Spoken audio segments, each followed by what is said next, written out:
I didn't originally plan to make a how-to video for assembling this shower kit. Now this is a prefab. It doesn't fit perfect, but because of the cost savings, it was well worth. I mean, it doesn't align perfectly with my curb, but we're happy with it because it saved us a lot of money as opposed to a custom shower enclosure. And we liked the way it opened and closed like this versus a neo angle where we have a toilet that's going to be here and a vanity that's going to be here, and this just gave us a much wider opening. So I'm happy with the enclosure. The instructions were horrendous, and I feel like for the everyday person that doesn't have a lot of information or experience assembling things, this may have been tough. The instructions had no words. There were only pictures. There were complete steps that were just left out. So I can't remember where I ordered this, but I think you can order it something very similar on Wayfair, Amazon, and some other websites online. So I'll try to find a link for you. And I'm just gonna kind of show you my process and some of the things that made assembling this just a little bit easier for me. My kit came with 4 different black channels. 2 are the same, and then there's 2 more that are also the same. Basically, you have 2 channels that the glass is held within, and then you use the gasket that's provided to squish it in and hold the glass really tight in place.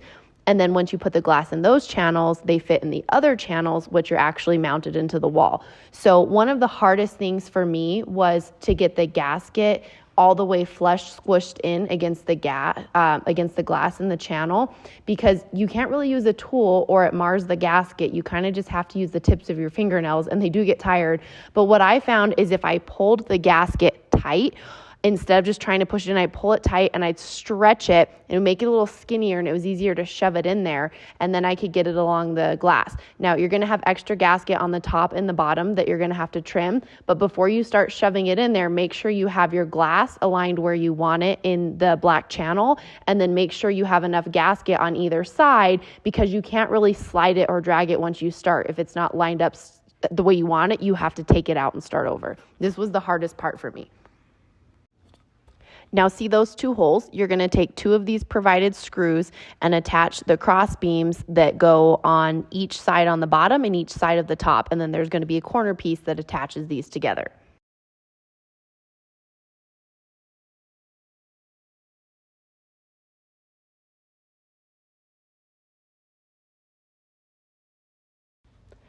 I dry fit everything for alignment. This step, it would be helpful if you had a second set of hands. If not, you can totally wiggle it around and balance it. But if you're worried about it tipping over, then just have somebody help you out with this. So I made sure that everything was level where I was going to mount my side pieces. The nice thing, if your wall is not perfectly plumb, you do have a margin for error with these mounting brackets. That's why the pieces that the glass fit into the brackets, and you can slide them in or out. You have a tolerance, so that's nice.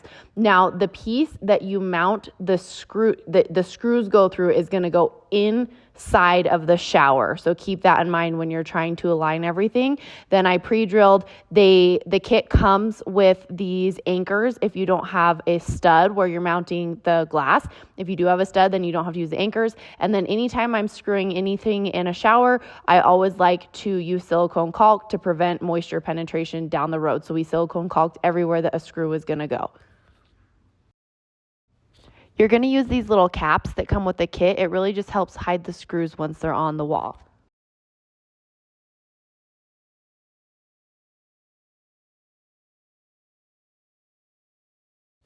You're going to use these brackets and screws that they provide to just secure the glass on each side.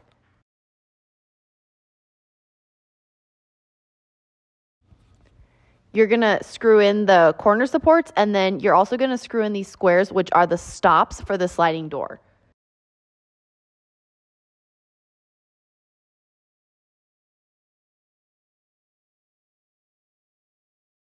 These are the upper rollers for the doors. Now, I originally installed these wrong. I just didn't really know how they should go. And then when I looked at them, I realized if you turn them, they click right into place. There's a little stop. So I installed the upper wheels, and then I installed the lower wheels. And then I realized it's a lot easier to install the door if you mount the upper wheels, get them in place, and then actually slide the lower wheels in once it's in the rocker for the slider of the kit.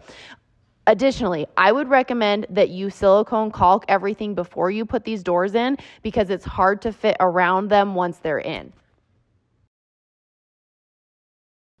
You're going to install the 2 magnetic strips on the 2 pieces where the door comes together. Don't worry when these don't align perfectly because there's an adjustment screw up here. I'll show you where to do that. And you can adjust the doors up and down so that they align better when they come together on the corner.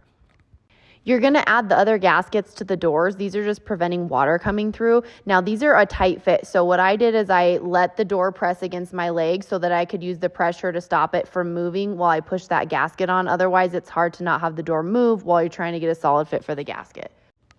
The handle is a super easy application, so we're going to put that in, and then you're just going to silicone caulk everything around the outside and the inside. Now, again, I would recommend that you do this before you put the doors on, and it's going to be a lot easier. Even though this prefab corner surround didn't align perfectly with the curbing here, the savings made it a no-brainer. If you want the look of a glass shower surround, but you can't afford or don't want to purchase custom glass for your project, this is a great option.